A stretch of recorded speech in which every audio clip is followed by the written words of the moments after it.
はい、どうもこんにちは。本日はですね、M ターボの逆襲ということで、鈴木車を乗られている方だったら、聞いたことある方もいれば、聞いたことない方もいると思うんですけども、鈴木車には DI ターボ、S ターボ、M ターボ、この3種類が私たちの乗っていた車には存在します。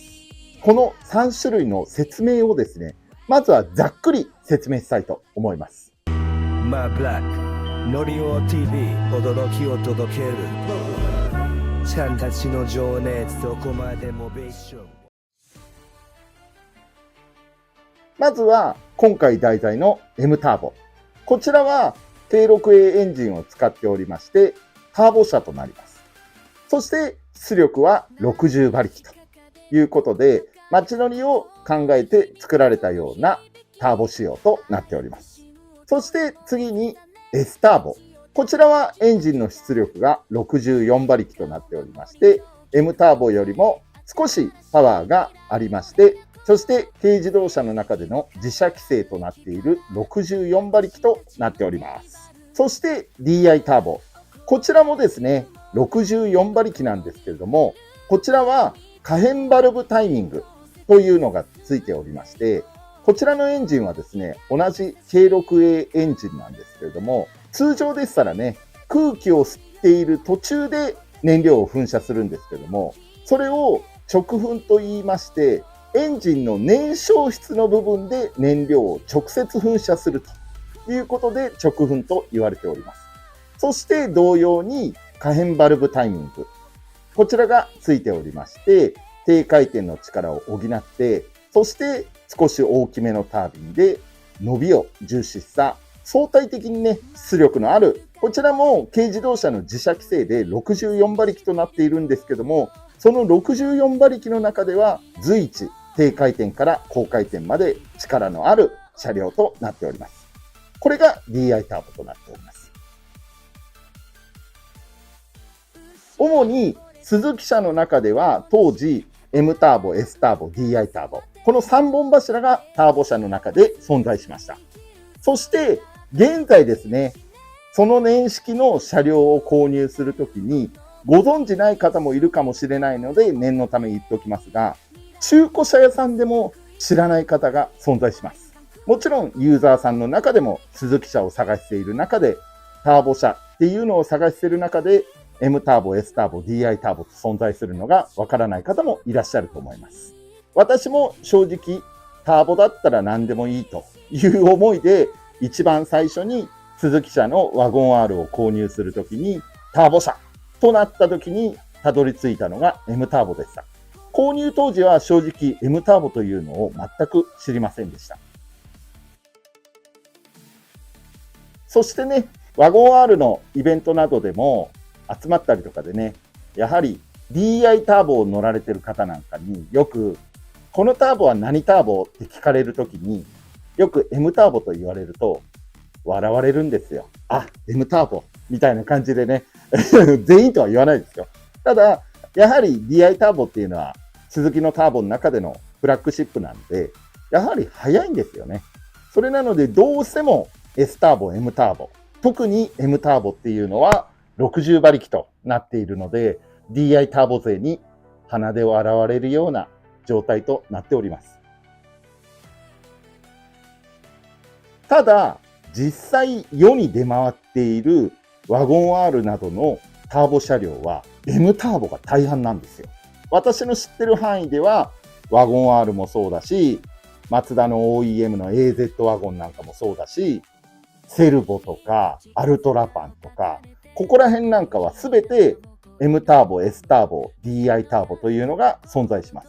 私はね、ワゴン R がメインなので詳しくはわかんないんですけども、今回このワゴン R というのを題材として話させていただくと、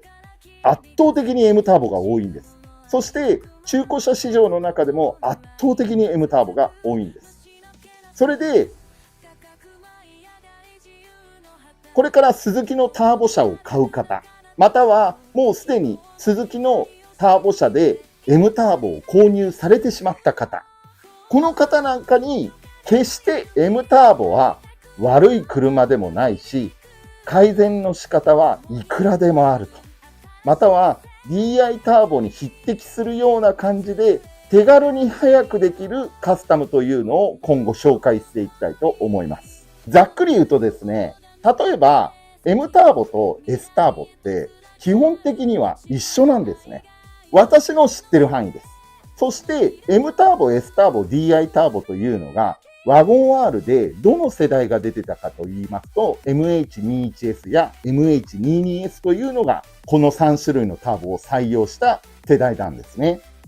そしてじゃあこの M ターボと S ターボ、DI ターボ何が違うかと言いますと M ターボと S ターボってそもそもエンジンは基本的に K6A エンジンで同じだし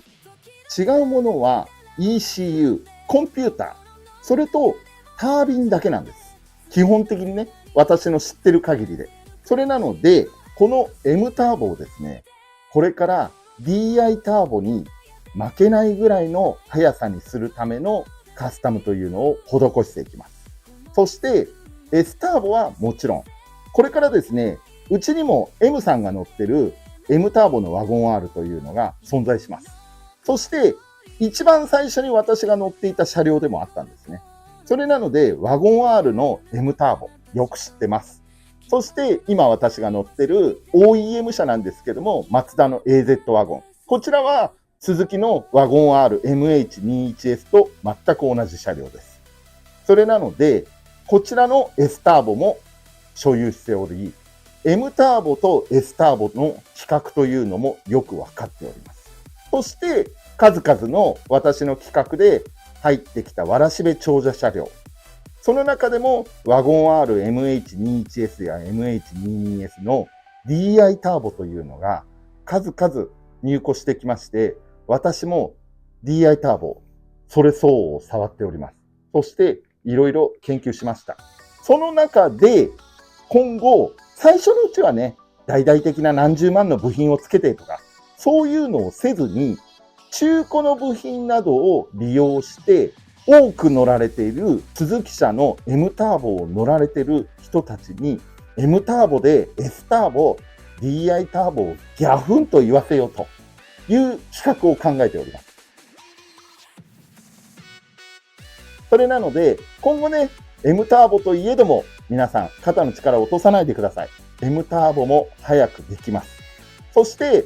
変に何十万もの買い物せずに、ある程度のパーツを購入していくだけで、DI ターボに匹敵する速さというのを手に入れていきたいと思っておりますので、ぜひですね、皆さん楽しみにしていてください。もうすでに私はちょろちょろ部品を購入しております。私が動画で紹介してしまうと、ちょっと気持ち相場が上がるようなので、言ってから購入すると非常に私が購入できなくなってしまいますので、それなので、今の段階で私はちょろちょろと部品を購入しております。それで、M ターボ、負けないように。M ターボはね、バンパーの違いとか、そこら辺があるから、見る人が見れば、ああ、これ M ターボじゃんというふうに分かってしまうんですけども、ただ、M ターボでも速く走れるワゴン R を作りましょうよ。負けない